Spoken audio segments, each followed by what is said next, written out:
Bonjour tout le monde et bonne année 2023. J'ai grand plaisir à vous retrouver pour cette nouvelle année. J'espère que vous allez bien, que vous avez passé de bonnes fêtes de fin d'année, un bon réveillon, une bonne transition 2022-2023, que la santé ça va, que le moral ça va, que vous êtes prêts à repartir sur de bonnes bases ou sur des bases et que vous avez très envie de lire pour cette nouvelle année. Alors, moi ça va, j'ai passé un bon réveillon, c'était très chouette. J'ai fait une transition 2022-2023 avec Les Vallées Closes de Michael Brun-Arnaud que j'ai terminé finalement hier. Donc on est le 3, on est mardi 3 puisqu'on reprend l'école aujourd'hui. Ils nous ont octroyé le lundi. Et du coup voilà, j'ouvre ce vlog le mardi 3. Donc j'ai fini Les Vallées Closes hier, lundi 2. Et ça frôle le coup de cœur. J'ai mis des post-it parce que c'est un livre vraiment marquant. Si vous avez lu Mémoire de la forêt, si vous connaissez un petit peu Michael, qui est quelqu'un de très apaisant, de très doux, de très bienveillant, oubliez dans ce bouquin, parce que c'est quelque chose de très brutal, de très cru à certains moments, de très fougueux, de total, complet, et c'est l'histoire de Paul-Marie, de Enzo et de Claude. Claude est donc la mère de Paul-Marie. Enzo est un jeune garçon qui est déficient intellectuel. Et ces trois personnages vont cohabiter, si on peut dire, avec d'autres personnages, dont un personnage qui s'appelle Fabrice, qui va être là en destructeur un petit peu d'âme. Et du coup, c'est assez particulier parce que... Alors, je ne veux pas trop en parler parce que je ne veux pas vous spoiler encore une fois. Ne lisez peut-être pas la 4e de couve, mais sachez que Claude héberge Paul-Marie, son fils, en cachette. Parce que Paul-Marie est accusé de quelque chose d'affreux. Et il est accusé, mais on ne sait pas vraiment ce qui s'est passé. Enzo est là. Enzo est un jeune homme qui va se découvrir cet été 2016 avec Paul-Marie. Et ils vont travailler ensemble parce qu'Enzo va avoir un travail à la mairie, en fait, là où travaille Paul-Marie. Et en fait, le bruit que vous entendez peut-être, c'est parce que j'ai fait un masque pour les pieds, donc ça fait... J'ai encore les petits gants de pied. Du coup, Paul-Marie va être, comment dire, caché. Et en même temps, à côté de ça, Enzo va se révéler. Donc, il y a une histoire de secret, d'identité, de recherche de soi, de recherche de sa sexualité. Et du coup, c'est très intéressant, c'est très juste au niveau des mots. Ça se passe à la campagne, là où parfois les préjugés sont rois, les on-dit sont rois et sont très blessants et peuvent être très ravageurs. C'est très beau, c'est encore une fois vraiment brutal. C'est pas un coup de cœur, mais ça frôle vraiment parce que chapeau pour avoir écrit ça, il fallait oser. Alors c'est pas un bouquin qui déplace des montagnes non plus, enfin c'est pas ce que je veux dire, mais il faut, voilà, il l'a fait et il a bien fait et très justement, donc je suis vraiment contente de l'avoir lu et de l'avoir beaucoup aimé.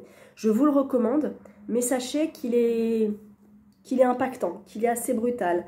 Il y a des phrases poétiques magnifiques, j'ai mis pas mal de post-it et c'est très beau. Vraiment, il y a des phrases phares dans ce bouquin, très importantes.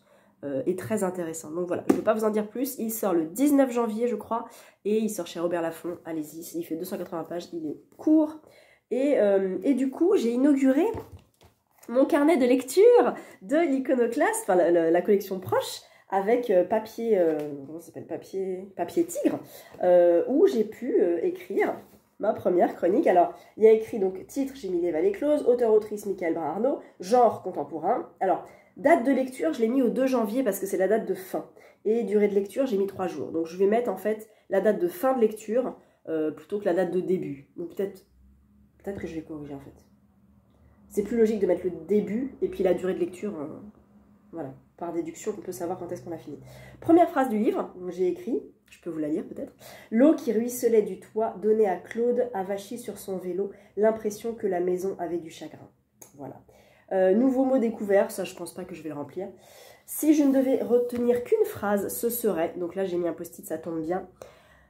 À conseiller à, j'ai mis tout le monde. Contexte, j'ai mis le contexte, je vais pas vous le dire parce que ça spoil un petit peu. Et mes notes de lecture, et là je me suis fait un résumé spoilant du livre. Voilà, avec toute la fin, avec tout... Ah, j'ai pas mis la fin. J'ai pas mis la fin. Faut que je le mette.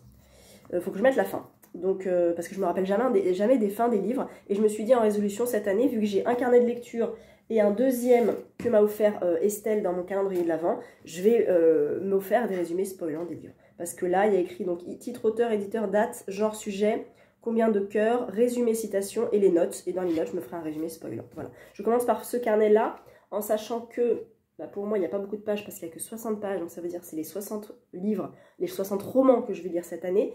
En sachant que j'en lis 130. Et là, il y en a 40, je crois. Ça me fera une centaine. Mais c'est pas grave, j'aurai d'autres carnets. Et puis l'an prochain, je ferai peut-être peut-être que je prendrai le carnet de lecture de Séverine, finalement, si je me fais à ces résumés spoilants, si ça peut m'aider vraiment à me souvenir de mes lectures. C'est très très bénéfique pour moi. Donc voilà, j'ai inauguré mon carnet de lecture. Je commence aujourd'hui sur liseuse, les 7 maris, on voit pas du tout. Les 7 maris d'Evelyn Hugo de Taylor Jenkins Reid, donc Reid, je pense que ça se prononce Reid. Là, je l'ai sur liseuse parce que en fait, on le lit pour le club de lecture des dissidentes. Je ne l'ai pas en papier, mais je pense me le procurer en papier, donc je l'ai pris sur liseuse en attendant. Et voilà, il est noté hyper bien sur les verdicts, genre 17,8 sur 20, et il a genre 400 notes en fait. C'est pas comme s'il avait 3 notes. Il est très très bien noté, donc j'ai hyper hâte, je suis trop contente. Et je lis ça parce que ce soir je travaille et je reprends les transports. Et je ne peux pas lire mes graphiques dans le métro, donc je les laisse à la maison. J'ai commencé mon 1er janvier, comme d'habitude, avec Billy Brouillard. Là, c'est le premier tome des détectives, le détective du bizarre, Billy Brouillard et la chasse aux fantômes, où on a dedans un petit accessoire, une petite loupe, avec, en fait, il va y avoir des cases. Je ne sais pas si je peux vous montrer un peu. Voilà. Il y a des cases qui sont plus rouges, vous voyez là. Et quand on regarde avec la loupe, en fait, il y a des petits monstres derrière les cases, donc c'est très rigolo. Donc là, on est avec Billy Brouillard qui nous explique un petit peu qui il est, parce qu'en fait, c'est une série. Et d'habitude, Guillaume Bianco fait plutôt des one-shots pour expliquer Billy Brouillard et les fantômes, et le Père Noël, et les chats, et les sirènes, tout ça. Et là, du coup, on est vraiment dans plus une BD, en fait, qu'un récit graphique avec plein de chapitres différents, où donc là on redécouvre qui est Billy Brouillard. Il a une petite sœur, il sait voir les esprits, il a le don de trouble vue, tout ça, et il va rencontrer une petite jeune fille, petite sorcière. Ils vont enquêter tous les deux, et ça se finit, c'est un petit peu émouvant la fin, j'ai trouvé. Et il y a un tome 2, donc 1er janvier l'an prochain, tome 2, je vais devoir attendre 1 an avant de lire le tome 2, mais c'est pas grave. Donc voilà, très contente, excellente BD, vraiment j'adore. Donc je le savais. Ensuite, j'ai continué mes graphiques avec Seul le silence, tiré du livre Seul le silence de R.J. Ellory. Là c'est par Fabrice Collin et Richard Guérino, c'est chez Phileas, et je vous ai pas dit, c'est chez Métamorphe, le détective du bizarre. Et j'ai vraiment adoré. Et je me suis retrouvée à ressentir les mêmes émotions que pour le livre. J'avais oublié certaines choses. Et le fait de les voir en BD, comme ça, en images, ça m'a vraiment frappée. Quand je l'ai terminé et que j'ai repris Les Vallées Closes, j'ai mis un temps avant de me dire, ok, on quitte Joseph. Maintenant, c'est fini avec Joseph. Et je voulais pas le quitter. Joseph est un personnage que j'adore. Et je me rappelle quand les filles m'ont offert, donc c'est le gang des Tote Bad qui m'avait offert la BD pour mon anniversaire. Sur le mot, il y avait écrit on retourne avec Joseph ou quelque chose comme ça sur ma carte. Et Joseph, le seul Joseph que je connais, c'était Joseph de Seul le silence en fait. C'était celui qui me venait tout de suite à l'esprit. Et Joseph est vraiment un personnage à rencontrer, absolument. Il a 1000 vies et la BD n'est pas très grosse, elle fait un peu plus de 100 pages. Et j'en reviens toujours pas en fait de cette histoire. C'est un roman qui m'a beaucoup marqué, qui continue à me trotter un peu dans la tête parce que parfois en fait je pense... Alors, quand je lis, je me rappelle des lieux où je lis. Voilà, systématiquement, quand je pense à un roman, je me dis ah ça, celui-là je l'ai lu là, il y a une partie que j'ai lue dans le métro, j'étais à telle station quand je l'ai refermé. Enfin, j'ai une mémoire visuelle vraiment livresque, mémoire visuelle livresque, voilà, où je me rappelle vraiment des lieux où je lis les livres. Et parfois je me rappelle de mes anciens boulots, je pense à un truc, que j'ai bossé à Vincennes par exemple, et je me dis tiens, ah c'est vrai, quand j'allais à Vincennes, et ben, je lisais Seul le silence. Et c'est très... Ça m'a beaucoup marqué, vraiment, cette histoire. Si vous avez l'occasion de le lire, Seul le silence, je crois que c'est le premier roman de R.J. Ellory. Et quelle bombe, mais quelle bombe, quoi. C'était incroyable. Donc la BD est très fidèle, elle est très belle, le dessin est très beau, j'ai beaucoup aimé. Je sais pas si je vais pas vous spoiler, non, je vais vous montrer un petit peu. Moi j'aime beaucoup le trait, en fait, le trait des personnages. Il y a certaines... Ah, j'aime bien celle-là aussi, là-haut, avec la table. C'est vraiment un trait que j'apprécie énormément. Donc merci encore les filles pour ce cadeau et foncez lire R.J. Ellory parce que ce bouquin, mais je pense que je le relirai un jour. Je veux pas quitter Joseph en fait. et voilà. Donc Seul le silence en BD. Et j'ai commencé hier soir la grosse BD énorme de Orwell que mon papa m'avait offert pour mon anniversaire, de Christin et Verdier, c'est chez Dargaud. Et là, donc, on est avec une biographie d'Orwell. Etonien, donc il était chez Etonien, donc c'est l'université de Eton. Flic, ça je sais pas. Prolo, oui, dandy. Milicien, journaliste révolté, romancier, excentrique, socialiste, patriote, jardinier, ermite et visionnaire. On apprend donc que Orwell s'appelle Eric Blair. On découvre un petit peu qui était sa famille, tout ça. Je vous montre un petit peu quelques dessins également. Je ne vais pas l'abîmer. Hop là, voilà. C'est très très intéressant. Et il y a des notes, voilà. Quand c'est écrit comme ça, en style machine à écrire, et ben c'est Orwell qui l'a écrit en fait. Dans différents récits. Voilà. Je ne veux encore une fois pas trop en dévoiler, mais il y a des passages qui sont un petit peu différents au niveau du style graphique. Voilà. Voilà. Et c'est très intéressant, je suis à la moitié. Il fait... hop là. Alors, il y a des pages à la fin qui ne sont pas numérotées. Donc la dernière page c'est 147, je pense qu'il fait 150, 160 pages à peu près. Et il est très très beau et j'aime beaucoup et j'en découvre un peu plus sur Orwell. Je pense que je ferai un post sur Instagram parce que je me rends compte que j'ai quand même lu un peu de Orwell. J'ai Dans la Dèche à Paris et à Londres qui m'attend là pour le mois de janvier. J'ai lu le tout petit Sommes-nous ce que nous lisons, très intéressant. J'ai lu La ferme des animaux et j'ai lu 84. Donc je pense que j'aurais fait le tour d'Orwell après cette biographie. Mais, et puis Dans la Dèche à Paris et à Londres. Mais vraiment je suis très contente de découvrir Orwell. Eric Blair, voilà. Est-ce que j'ai tout dit? Je crois que oui. Eh bien écoutez, je vais bosser un petit peu mes cours parce que j'ai pas fini. Et après je vais lire un petit peu, il est déjà 10h moins le quart. J'espère que vous allez bien. Je ne sais pas si je dois recevoir... non, je dois pas recevoir de colis là, prochainement. J'ai pas de réception que j'attends, c'est pas plus mal. Et on va essayer de faire descendre sa palle en janvier, hein, on croise les doigts. Je vais peut-être appeler ma libraire pour savoir si elle a les 7 maris d'Evelyn Hugo. Et j'hésite aussi à m'acheter le livre des martyrs américains de Joyce Carol Oates, parce que je le lis, en fait, et que je lis aussi sur liseuse. Mais je ne sais pas si je les prends en papier, ou si j'attends peut-être de le commencer, et que si je l'aime, je le prends en papier, parce que ça sert à rien que je l'achète si je l'aime pas. Voilà. Voilà!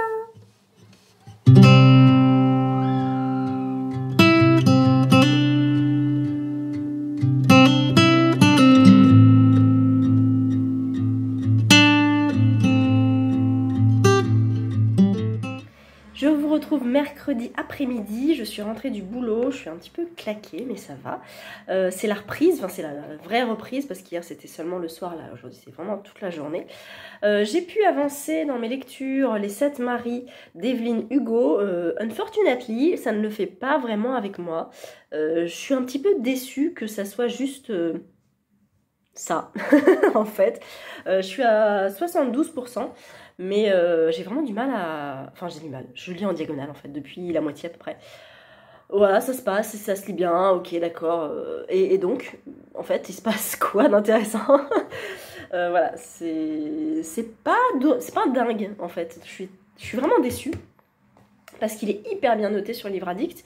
Séverine, ça a été un coup de cœur. Angie, ça a été un coup de cœur. Donc, je sais pas ce qui leur a plu. Est-ce que c'est la fin? Est-ce qu'il s'est passé quelque chose à la fin? C'est pour ça que j'aimerais quand même le continuer, en fait. Mais pour l'instant, c'est diagonal. Voilà, je le lis en diagonale. Je vois des informations, je vois ce qui se passe. Mais c'est un peu répétitif, finalement. Parce qu'elle a eu 7 maris. Et donc, bon... voilà. Sinon, j'aimerais bien lire ça. Je pense que je le prendrai demain. Parce que du coup, j'avance pas dans mes graphiques si je lis mon roman dans les transports. Et j'ai quand même mis des mangas justement pour les prendre dans les transports. Donc je vais prendre ça demain. Et ensuite, je crois que je vais attaquer le R.J. Ellory parce que je dois commencer un livre de martyrs américains de Joyce Carol Oates lundi.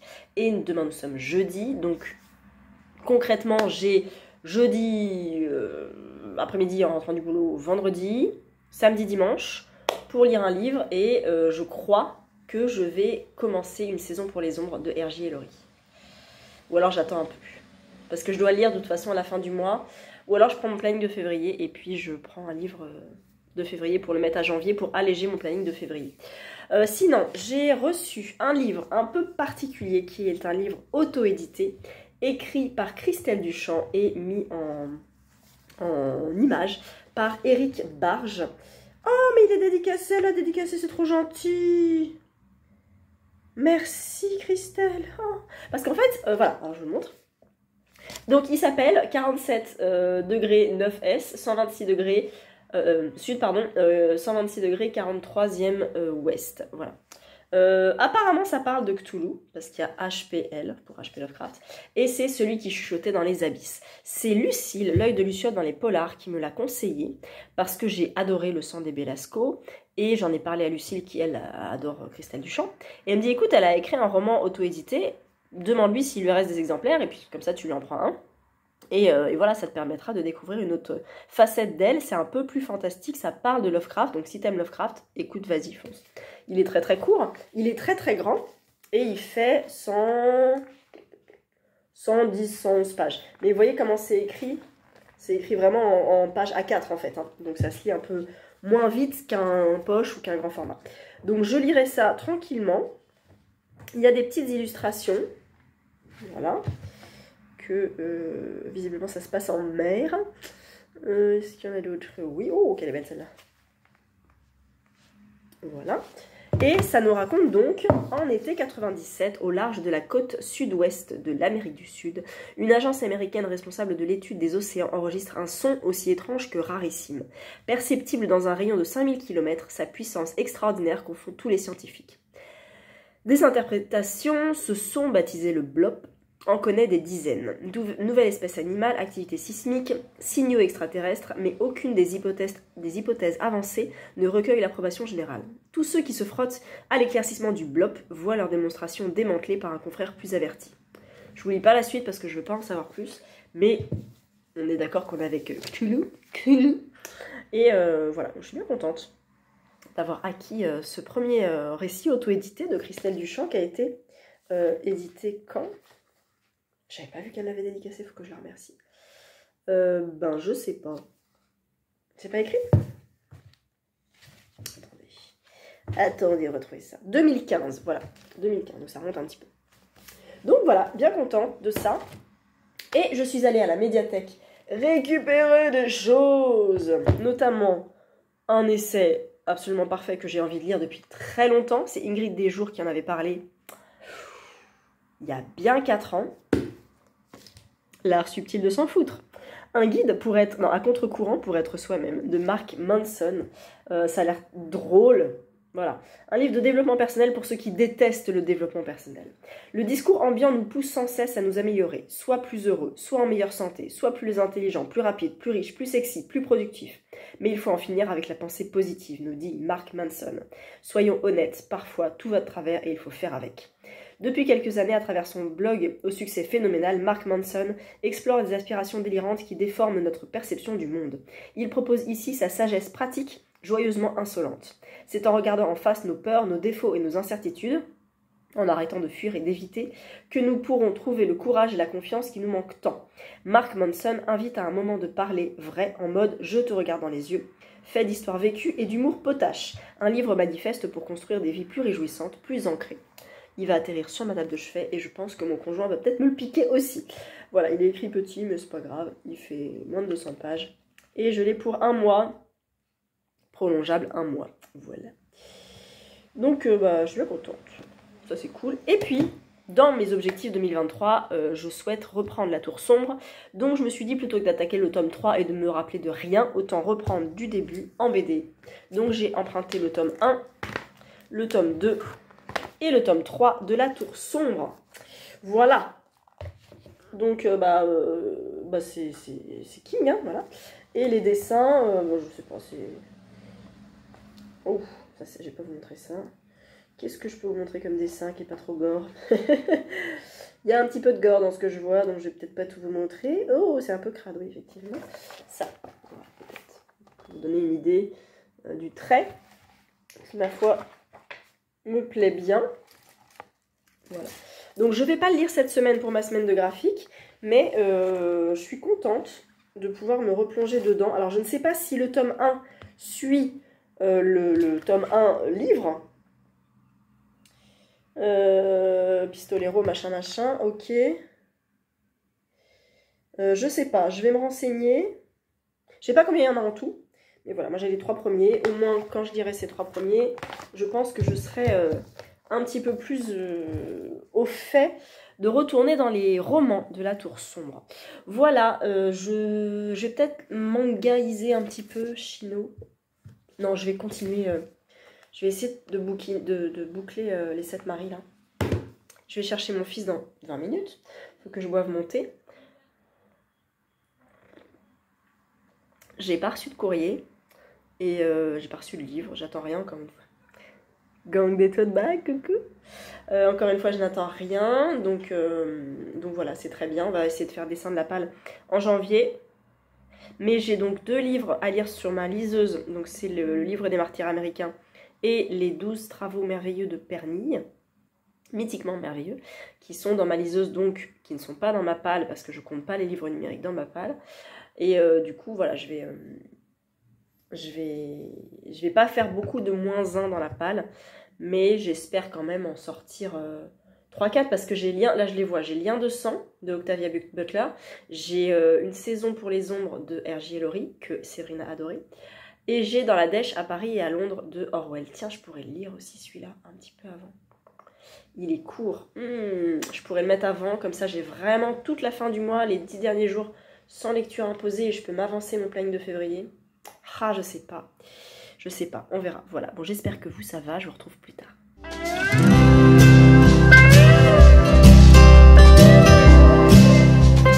On est vendredi matin et je viens vous reparler un petit peu. Je ne sais plus si je vous avais dit que j'avais fini celui-là, qui est pas dingue, qui est bien. J'en ai parlé avec Angie qui, elle, a vraiment adoré tout ce qu'elle a écrit. Les Sirènes de Malibu, Daisy Jones and the Six et celui-là.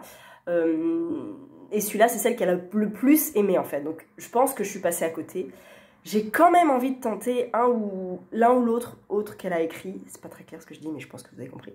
Pas tout de suite, mais je pense que je suis juste passée à côté du personnage d'Evelyn. Voilà. J'aime bien l'écriture, j'aime bien le style, ça se lit bien. Donc il est possible qu'avec un autre personnage, donc une autre histoire, une autre vie, peut-être que j'accrocherai un peu plus. Donc j'ai pas dit mon dernier mot là-dessus. J'ai pris ensuite Agatha Raisin, le tome 1. Parce que j'ai envie de me lancer dans cette saga, parce que j'ai envie aussi de lire Amish. Je vais pas tout lire, hein, on est clair là-dessus, mais je vais peut-être en lire 2-3, voilà, pour m'actualiser un petit peu sur cette saga Cozy Mystery de base, en fait. Cozy Mystery, voilà. C'est un petit peu ça qui est à l'origine du style. Et il me reste 100 pages. C'est très drôle parce que Agatha Raisin, donc on introduit ce personnage-là, on découvre qui elle est, physiquement, mentalement aussi, où est-ce qu'elle habite, qu'est-ce qu'elle a fait avant, qu'est-ce qu'elle fait maintenant. Et j'aime bien ces descriptions, c'est assez intéressant. Par contre, je trouve le personnage d'Agatha un peu vulgaire, hein, par moments, elle n'hésite pas à utiliser des gros mots un peu violents pour pas grand-chose, parce que, bon, on peut être vulgaire, mais là, il n'y avait peut-être pas besoin d'utiliser autant de mots comme ça. Pourquoi pas, après, voilà, c'est léger, ça se lit tout seul, il y a pas mal de répétitions, Agatha, toutes les 2 phrases, bon, voilà, l'écriture est pas folle, mais voilà, je suis bien contente d'enfin le lire. Je vais le terminer tout à l'heure parce que je vais au boulot cet après-midi, donc il me reste 100 pages, je vais le prendre. Et ensuite, j'inverse mes lectures, je vais prendre Lien de sang d'Octavia Butler, parce que je devais lire donc un livre de martyrs américains à partir de lundi. Je voulais le commencer aujourd'hui, parce que je finis ça, mais en fait on était 3 à le lire, finalement on n'est que 2, et Petit Mog qui lit avec moi le Joyce Carol Oates vient de commencer un gros livre de 700 pages, donc elle va peut-être pas avoir le temps de le lire d'ici même lundi, donc on va peut-être même décaler le Joyce Carol Oates à mardi, ce qui m'arrange beaucoup, comme ça je commence Lien de sang aujourd'hui, il est écrit pas très gros, et il fait 470 pages, mais j'ai le temps aujourd'hui, en sachant qu'Agatha Raisin, je peux peut-être même le lire un petit peu ce matin avant de partir. Demain, après-demain, It depends of the sieste of my son. Si mon fils fait des bonnes siestes, je pourrais peut-être le lire, sinon c'est pas grave, ça sera lundi. Mais lundi, je prends la voiture. lundi matin, lundi soir. Donc ça sera plutôt lecture audio. Je sais pas s'il est en audio. J'ai peut-être regardé, tiens, s'il est en audio, ça pourrait être pas mal. Ça pourrait être pas mal. En sachant que là, en audio, j'ai Les cendres sous les coquelicots, que j'ai dû lire une 50aine de pages, que c'est bien, c'est très agréable. L'écriture est très belle. On est bien dedans, on est à la Première Guerre mondiale, c'est très sympa. Enfin, non, c'est pas sympa du tout, mais à écouter, c'est très agréable. Donc à voir si je le trouve peut-être en audio. Comme ça, je l'avance vraiment, parce que lundi, j'ai au moins une heure aller, peut-être une heure retour, et le soir, au moins une heure aller et une demi-heure retour. Donc,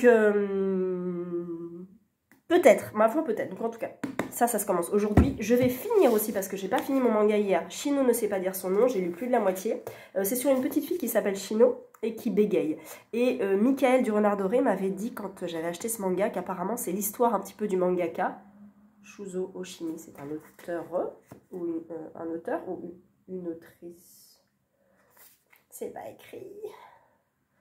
Blablabla. Je ne sais pas. Mais en tout cas, ça parle de son propre bégaiement et des problèmes qu'il a pu avoir en société avec ce bégaiement-là. Et c'est très beau, en fait. C'est assez touchant. J'aime beaucoup. C'est un one-shot. Donc, Shino ne sait pas dire son nom. C'est chez Kiyun. Kizuna. Je ne sais pas ce que ça veut dire, Kizuna. C'est une collection particulière, mais je ne sais pas ce que c'est. Donc, voilà. Non, excellent. Alors, c'est trop drôle parce que Shuzo Oshimi, auteur, c'est un homme. Intimiste des fleurs du mal.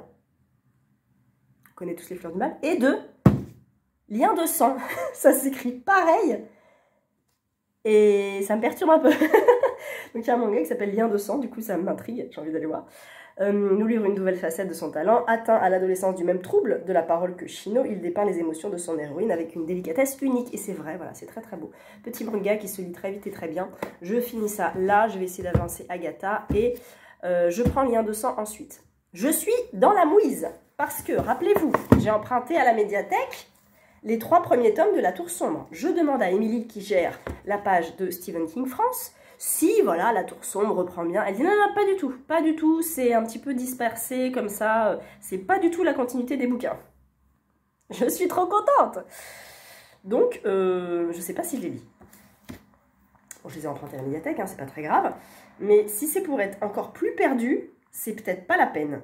Je peux peut-être retrouver un résumé très spoilant, ou alors réécouter les épisodes du Roi Steven pour le tome 1 et le tome 2, surtout le tome 2.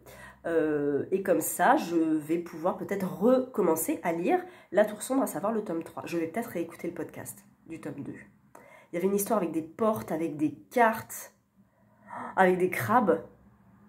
Ouais, il y avait ça. C'est ça dont je me rappelle. Des portes, des cartes et des crabes. Le tome 2 de La Tour Sombre. Et il y a un chemin, il faut avancer toujours, le pistolero, il avance toujours vers la tour Sombre, machin. Ah si, il y a une histoire avec un gars, ou avec des chasseurs de primes, je sais plus. Non, il rencontre 3 personnes. Ah, si. Il fait des rencontres avec 2 ou 3 personnes. Il y a une nana, et je me demande s'il n'y a pas un petit garçon. Oh là là, dis donc, c'est vieux, c'est loin. C'est poussiéreux dans ma tête, je ne sais plus. Bref, résumé spoilant, ça sera très très bien. Mais voilà, j'aimerais aussi, je vous donne plein d'informations, mais il y a beaucoup de choses dans ma tête. J'aimerais vraiment aussi acheter plus d'occasion. Donc là, en fonction de mon planning de lecture, je vais essayer d'acheter d'occasion certains prochains livres que je vais lire. Alors, Harry Potter 6 est dans ma palle de février. Je ne l'ai pas encore acheté, mais celui-là, j'achète en neuf. Qu'est-ce que j'avais d'autre? Bah, La Tour Sombre, le tome 3, je vais essayer de le trouver d'occasion. Qu'est-ce que j'ai encore? J'en ai d'autres que j'ai pas encore acheté, bien sûr. Mais je vais vraiment essayer d'acheter plus d'occasion. Et peut-être même de revendre des livres à moi. Je pense notamment à d'anciens livres où j'ai fait un tri dans ma bibliothèque. C'est des livres qui étaient cool, mais pas qui m'ont marqué de dingue. Donc peut-être que je peux les revendre. Même si c'est quelques centimes sur Rakuten, comme ça me fait un porte-monnaie. Et j'achète après sur Rakuten d'autres livres d'occasion. Donc comme ça fait annulation de porte-monnaie. Et bref, vous m'avez compris. Donc acheter plus d'occasion. Résolution de cette année, je voudrais vraiment... Alors, j'ai toujours grand plaisir à aller chez ma libraire et aller en librairie de toute façon pour acheter des livres. Mais je continuerai à le faire puisqu'il faut d'ailleurs que j'achète un livre neuf pour ma binôme de swap Marine du Club des Décidantes, donc ça c'est sûr, je lui achète son livre. Donc je continuerai à aller en librairie, mais j'ai envie d'acheter plus d'occasions. Et je pense que c'est carrément possible. Voilà, je voulais vous parler d'un autre truc qui n'a rien à voir, mais rien.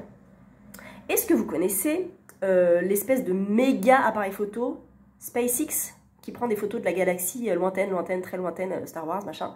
Enfin, pas Star Wars, mais lointaine, très lointaine. Voilà. J'en ai parlé à mon conjoint, qui adore l'astronomie, il est passionné, il est scientifique de base, enfin voilà, il aime les sciences, il aime les maths, il aime tout ça. Et il trouvait ça extraordinaire qu'on puisse faire des photos pour remonter jusqu'au Big Bang. Et il a beau m'expliquer 10 fois que c'est par rapport à la vitesse de la lumière, que le temps que tu fasses la photo et que la photo revienne, il s'est écoulé un certain nombre de temps, de milliers d'années, je sais pas quoi, je n'arrive pas, mon cerveau n'arrive pas à accepter qu'on puisse faire une photo du Big Bang. C'est pas possible. Je refuse d'accepter que c'est possible. Et j'en suis vraiment désolée. Il y a beaucoup, je peux tolérer énormément de choses. Je peux comprendre, même si je suis pas d'accord, je peux accepter beaucoup de choses. Mais ça veut pas marcher. Ça ne fonctionne pas. Voilà, ça n'a rien à voir avec les livres. Mais je voulais savoir, vous, si vous vous intéressiez un petit peu à tout ça, peut-être que vous allez être scandalisés par ce que je vous dis, mais je comprends pas comment c'est possible de prendre une photo, que ça aille à la vitesse de la lumière, que ça revienne, et qu'en fait la photo que tu prends, c'est une photo du passé. J'ai compris le principe, j'ai compris, mais juste je me dis c'est pas possible, c'est pas possible. Pour moi c'est peut-être pas assez concret. Je sais pas, peut-être ça me dépasse complètement, mais voilà, je voulais vous parler un petit peu de ça, de ce qu'il y avait dans ma tête par rapport à ça, mais on en a parlé hier et encore une fois je ne l'accepte pas, donc... Voilà, n'essayez pas de me changer, n'essayez pas de m'expliquer, hein, mais juste vous, qu'est-ce que vous en pensez de ça? Est-ce que je trouve ça génial, hein, les photos sont magnifiques, mais pour moi c'est des photos de la galaxie, c'est pas si loin dans le temps, c'est pas possible. Voilà. Je suis désolée. Bref, je vais retourner à mon manga et à Agatha Raisin. J'ai rien reçu dans la boîte aux lettres, ça fait un petit moment. On n'a pas vu le soleil depuis bien longtemps, on commence à déprimer un peu, mais ça va venir. Alors non, ça va pas venir parce que j'ai vu la météo et ils annoncent de la pluie pendant ce week-end et toute la semaine prochaine.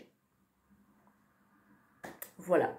Donc on va s'acheter des lampes de luminothérapie et puis on va prendre son mal en patience. Peut-être que si vous habitez dans le sud, il fait beau chez vous. Mais ici, c'est une catastrophe. Voilà. Bah écoutez, bonne journée. Je refermerai ce vlog demain, je pense. Comme ça, vous aurez un peu plus de contenu parce que je crois que j'ai pas beaucoup parlé. Mais voilà, j'ai pas de sortie là cette semaine. C'est juste une première semaine de reprise un petit peu cool. Et je vous parle des lectures en cours, quoi. Voilà. Je suis en train de me faire à manger, mais j'ai vu dans la boîte aux lettres qu'il y avait un tout petit colis pocket. Donc un tout petit livre tout fin. Que je sais pas ce que c'est. J'ai demandé un truc. Ah si, j'ai demandé quelque chose, je crois. Je ne sais plus quoi. Je sais pas si c'est ça. Ah bah Paris-Briançon de Philippe Besson, que j'ai en grand format, mais qui est sorti en poche. Je vais m'empresser de le faire gagner celui-là parce qu'il est vraiment extra. Il est tout petit. Petit. Il fait 200 pages. Voilà, il fait 200 pages. Coup de cœur pour moi, 2022. J'ai adoré ce roman. Et je viens de pouvoir passer son nouveau roman qui sort aujourd'hui, qui s'appelle « Ceci n'est pas un fait divers ». C'est sur les féminicides. C'est sur un féminicide et ça a l'air très intéressant. Donc voilà. Merci beaucoup Pocket. Je vais envoyer tout de suite un petit message à Emmanuel en demandant si je peux le faire gagner. Mais je suis trop contente de le faire gagner si je le fais gagner parce qu'il est vraiment extra. Voilà, merci Pocket. Je suis en train de m'écouter le podcast du roi Steven sur La Tour Sombre. Donc je réécoute le tome 2 et je me rappelle vraiment bien de ce qui s'était passé. Donc ça c'est cool, ça me fait une piqûre de rappel, c'est top. Et puis après je vais manger, je prépare mes affaires et je pars bosser avec tous mes bouquins dans mon sac, La Quiche Fatale, Lien de sang et Chino ne sait pas lire son nom. Et je pense que je vais laisser le manga ici. Et ou alors peut-être que sur Glose, je peux trouver le début de Lien de sang. Vu que c'est 10%, ça fait déjà 40 pages. Et je pense qu'il y a moyen. J'ai pas eu le temps d'avancer à Agatha Raisin. Donc je vais peut-être m'alléger un petit peu en prenant sur Glose les 10 premiers pourcents de Lien de sang. Voilà!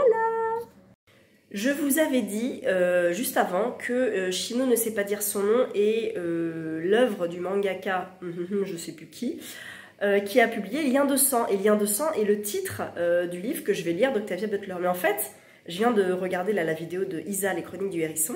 Dans son top, il y a un manga, alors je sais pas si c'est Lien de sang, mais ça m'a fait penser au manga Lien de sang, et je sais qu'elle a adoré. Je me dis, mais Lien de sang, bien sûr, je l'ai lu. Enfin, j'ai lu les 9 ou 10 premiers tomes, et c'est ce manga-là. Donc, ok, Le mangaka de Lien de sang et le mangaka de Shino ne sait pas dire son nom. Ok, ça y est, j'ai compris.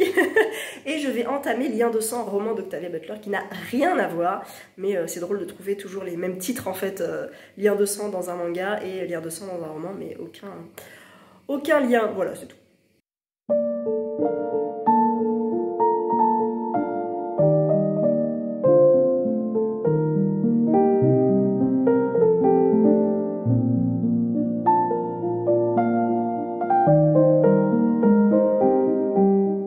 Bonjour tout le monde, nous sommes samedi matin, je viens refermer cette première semaine de vlog de l'année. J'espère que vous avez passé un bon moment avec moi. Je voulais vous parler 2 petites minutes de ma lecture en cours qui est Lien de sang d'Octavia Butler. J'ai déjà dévoré 60 pages hier sur le chemin du retour. Nous sommes avec Dana, c'est Dana je crois, hein. Mince, j'ai un doute. Dana elle s'appelle, et je crois qu'on l'appelle Dana. Qui est retrouvée en fait, qui est à l'hôpital, qui a eu un grave accident, qui a perdu son bras et son mari est avec elle et il dit j'ai cru qu'on t'avait écrasé le bras en fait, et elle dit non on ne l'a pas écrasé, et en fait on comprend après qu'il s'est passé quelque chose d'un peu paranormal et on retourne dans le temps quelques mois auparavant où elle nous raconte l'histoire de ses voyages dans le temps. En fait, elle va être projetée en 1815. Alors au début, elle ne comprend pas où elle est. Elle est aspirée, elle est avec son mari en train de discuter, puis elle dit « Ah là là, je me sens pas bien, je me sens pas bien ». Elle tombe dans les pommes et en fait, elle bascule dans un autre monde. Elle se retrouve dans le Maryland en 1815. Et en fait, c'est pas du tout la période dans laquelle elle est, puisqu'elle est en 76, normalement, 1976. Et elle met un peu de temps à comprendre. La première chose qu'elle voit, c'est un enfant qui est en train de se noyer dans une rivière. Elle veut tout de suite le sauver et elle apprend qu'il s'appelle Rufus. Et puis elle revient dans le présent. Et sa disparition a duré 15 secondes à peu près. Donc son mari ne comprend pas, alors il accepte parce qu'il l'a vu de ses yeux. Il dit mais comment c'est possible, qu'est-ce qui s'est passé? Et nous lecteurs, on est avec eux et on tente de comprendre aussi. Il n'y a rien de, comment dire, alors il y a un peu du coup de paranormal, mais on la croit parce que Kevin, son mari, l'a vu et elle l'a vécu aussi. Donc on ne peut que la croire et on essaie de comprendre avec elle parce qu'elle ne comprend pas ce qui lui arrive. Et puis ça recommence, elle a encore des maux de tête et elle se réévanouit et bam, elle recommence à retourner dans le passé, mais dans un passé un peu moins, dans une période un peu plus avancée que la première période dans laquelle elle était projetée, avec encore Rufus, mais c'est Rufus, mais il a l'air d'avoir grandi, il a quelques années de plus. Et là, c'est là qu'elle se rend compte, mais on est quand en fait? On est en 1815. 1815 quoi? Et du coup, c'est hyper prenant parce que on découvre, j'adore ça, j'adore découvrir avec les personnages ce qui se passe en fait. C'est pas on te pose dans un univers et après on te donne les informations. Non, tu découvres les informations en même temps que le personnage principal. Du coup, on n'est pas perdu et on avance petit à petit et j'adore ça. Donc c'est très très intéressant, c'est bien écrit et on est dans beaucoup de questionnements. Et là, Dana va découvrir que Rufus a en fait un lien avec elle. Je vous en dis pas plus, mais il va y avoir un lien historique et ancestrale avec elle. C'est très intéressant. J'ai hâte de le reprendre. Je suis très très très contente. Donc j'ai trop hâte. Je ne sais pas comment je lirai ce week-end, mais j'ai hyper envie de le reprendre tout de suite. Donc voilà, j'espère l'avoir fini mardi pour attaquer le Joyce Carol Oates. Enfin. Et je me suis fait une liste, j'en ai parlé ce matin à Magda, de thrillers qui me font envie parce que mon objectif 2023, un de mes objectifs, c'est de lire encore plus de thrillers. Et il y en a plein, vraiment plein qui me font envie. Raison obscure de Amélie Antoine, Je suis la bise de Donato Carisi et La maison sans souvenir, la suite de La maison des voix de Donato Carisi. J'ai une wishlist de à peu près 150 livres et dans ces 150 livres, j'en ai sélectionné 7 ou 8 thrillers qui me font envie depuis vraiment un petit moment et où je me dis allez, cette année, c'est la bonne année, c'est parti. Et du coup, j'ai envie de me les programmer. Alors certains avant salon parce que les auteurs sont sur place, enfin sont sur salon, et puis certains d'autres dans l'année. Mais le problème, c'est que déjà, j'ai en fait déjà commencé mon planning de mai, en fait. Hein. Voilà. C'est pour vous dire un petit peu un ordre d'idée, on est en janvier, février, je suis blindée, mars, je suis blindée, avril, je commence à être bien, et mai, c'est le mois de la saga, j'ai mis des Cozy Mystery. Voilà, donc juin, il y a Saint-Maur en poche, avril, il y a Quai du Polar, donc il faut que j'en lise avant de voir les auteurs. Par exemple, ah oui, le Val McDermid, il faut que je le case aussi. Oh, je vais jamais y arriver. Je vais jamais pouvoir tout lire, c'est horrible. Et en même temps, je me dis, il faut déjà que je lise ceux qui sont dans ma palle. J'ai des thrillers dans ma palle qu'il faut que je lise de toute façon. Peut-être je vais commencer à programmer ceux-là. Mais j'ai tellement envie de lire encore plus, que c'est frustrant. Et en même temps, c'est hyper plaisant parce que je lis et j'adore ça. Mais je devrais ne pas être dormir en fait. Je devrais lire la nuit. Dormir, c'est pour les faibles, on dormira quand on sera mort. Mais c'est quand même important. Donc je peux pas me permettre de mettre mon réveil à 2 h du mat pour lire de 2 à 4. C'est pas possible. Donc je vais essayer de me contenter de ce que j'ai. Et c'est déjà vachement bien. J'ai quand même beaucoup de temps pour lire. Mais il faudrait que je m'en libère encore plus. Donc il faut que je trouve des moyens pour satisfaire ma palle, mes envies, ma wishlist, les salons, l'organisation de planning, tout ça. Donc je vais y arriver. J'essaie de pas... Enfin, c'est pas une pression que je me mets, mais c'est que j'ai tellement envie que je suis comme ça. J'ai un petit bonhomme dans ma tête qui fait ça tout le temps. Voilà. Voilà. Sinon, je voulais vous dire que j'ai commencé à écrire sur mon carnet de lecture de la collection Proche. Vous savez, ils ont sorti ça avec papier tigre. Papier tigre, un très beau carnet de lecture, je vous en avais parlé. Et j'ai commencé à le remplir parce que j'ai commencé à lire des livres. Hein. Donc le premier, c'est Les Vallées Closes. Ensuite, Les 7 Maris d'Evelyne Hugo. Et là, hier, j'ai fait Agatha Raisin, le tome 1. Et je suis bien contente parce que le fait d'écrire, déjà, alors on écrit peu en fait. Je sais pas quel métier vous faites, mais moi, prof de danse, j'écris pas des masses, j'écris mes cours vite fait. Mais sinon, j'ai pas l'occasion d'écrire à part sur l'ordi. Et le fait d'écrire, déjà, je sens que j'ai des crampes un peu plus vite qu'avant. J'écris mal hein, de base de toute façon, mais il faut que je prenne vraiment le temps. Ça force à écrire, c'est pas plus mal, il faut pas qu'on oublie ça. Et puis ça me force à retourner dans le bouquin parce qu'il y a écrit première phrase du livre, donc j'écris la première phrase du livre. Mes notes de lecture, je me fais un résumé bien spoilant, je dis ce qui se passe à la fin, tout ça, sans ça je ne me rappelle plus. Et le fait de l'écrire fait que je m'en rappelle mieux aussi, donc ça c'est top. J'ai pas tout rempli, par exemple les nouveaux mots découverts, ça je le remplirai pas. Si je ne devais retenir qu'une phrase, ça sera pour les livres où je mettrai des post-it. À conseiller c'est juste pour moi, donc je ne vais pas le conseiller forcément, les impressions de lecture. Et j'avais pas vu, mais là, il y a une espèce de petit baromètre avec un pouce vers le bas et un pouce vers le haut. Et je le colorie, je l'ai fait pour les... Hop là. Voilà, pour les livres précédents. Alors tout en haut, c'est le coup de cœur, coup de foudre, tout ça, mais voilà, je suis bien contente de commencer ce carnet de lecture parce que je pense que ça va m'aider à me rappeler des livres que je lis. Voilà, je vous souhaite un bon week-end, une bonne journée, une bonne soirée, peu importe quand vous me regardez. J'espère que ça vous a plu et puis je vous retrouve très vite. À bientôt.